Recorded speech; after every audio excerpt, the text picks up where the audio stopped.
Houston, you're looking good for separation. You're a go for separation. Columbia, over.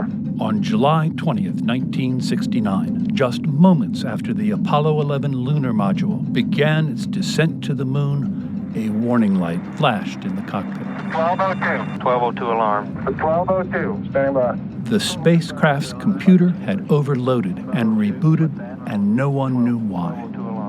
As Houston scrambled to find an answer, an anxious Neil Armstrong requested more information. Give us a reading on the 1202 program alarm.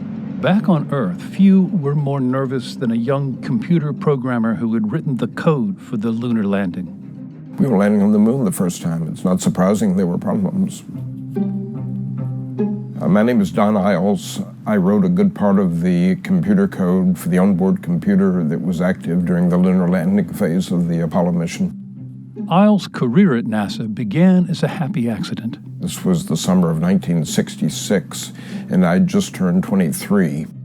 I was walking back home from a rather dispiriting interview, I think, at an insurance company.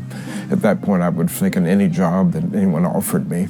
When I happened by the MIT instrumentation lab and walked in cold and asked for a job. He had never written a line of code. Even so, Isles was offered a position. That day, he joined an army of over 400,000 scientists, engineers, and technicians working on the most ambitious engineering project in human history. No one knew how to land on the moon yet, just as no one knew how to, program the computer, and we would figure out both.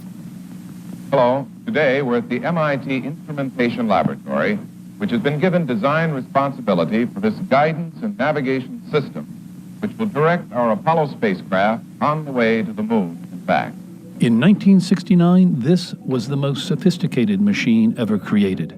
Before Apollo, computers had mostly been vast behemoths, often taking up entire rooms or floors of buildings. When you say this computer is very much like land-based computers, and yet I think of them as occupying whole bays of equipment. You've got all this squeezed into a little box. How did you do that? What was revolutionary about the Apollo computer was that it was the first use of integrated circuits, which allowed for a much smaller and faster machine. The computer was 1 cubic foot. It was roughly 6 inches by a foot, about 2 feet, and weighed, I believe, about 70 pounds. Despite these advancements, the Apollo computer's limitations presented formidable challenges. We were dealing with a computer that was very limited, both in terms of its memory capacity and its operation speed. What this book in front of me is a listing of the flight code for the lunar module for the Apollo 11 mission. This represents the contents of 36K words of memory.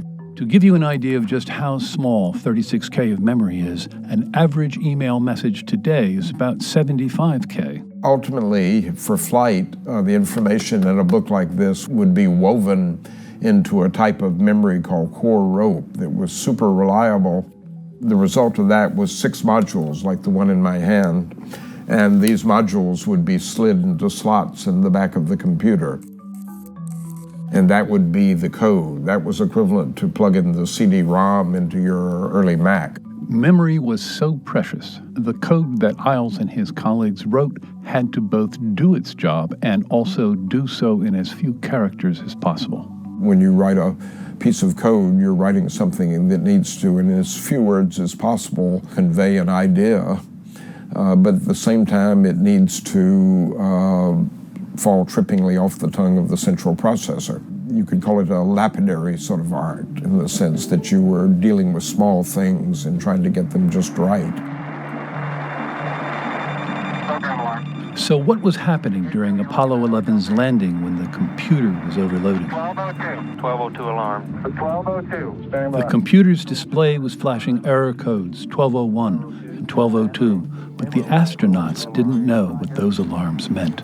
And for 50 years, neither has much of the world. It all happened so fast.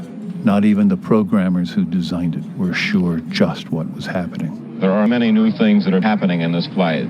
There are big dangers involved, despite the best our technology can do, and our technology does do very well. Right here, you see the 1201 and 1202 codes. At the time, we were sort of holding our breath. You know, what is going to happen next? You know, is the spacecraft going to keep flying okay? Or is it going to somehow go out of control? They got a momentary alarm on their system. As the spacecraft began its final descent to the moon, a terrified Isles came to the conclusion that the mission was doomed. There was a pit of the stomach feeling.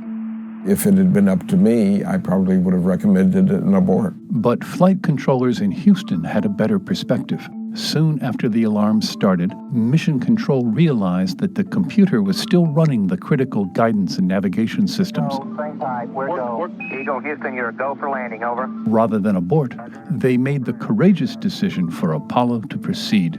Neil Armstrong took over control of the craft, and Apollo, of course, landed safely on the moon. Houston, Tranquility Base here. The Eagle has landed. There was no sense of blame. There was no one calling and saying, you fools, what did you do to us? But there were questions being asked. It was up to us to figure out what had happened. The alarm issues were traced to an obscure condition in which a radar, accidentally turned on, flooded the computer with unnecessary data. The alarms were saying there's no more storage space. We're going to flush everything and sort of reconstruct it, do what you would call a restart. Isles' code wasn't bad. On the contrary, it had done exactly what it was supposed to do. The issue was caused by human error in the hardware. Someone had accidentally flipped a switch when it shouldn't have been flipped. It was determined that, in fact, the switches were set up in such a fashion that this weird condition could occur. For his part, Isles stayed on at NASA, and his code was deployed successfully in every Apollo mission. What was developed was actually extremely advanced for the time, and in some ways it's more advanced than some of what's being used today in real-time systems, because the greater speed and greater memory of today's computers don't force you to be as compact as we had to.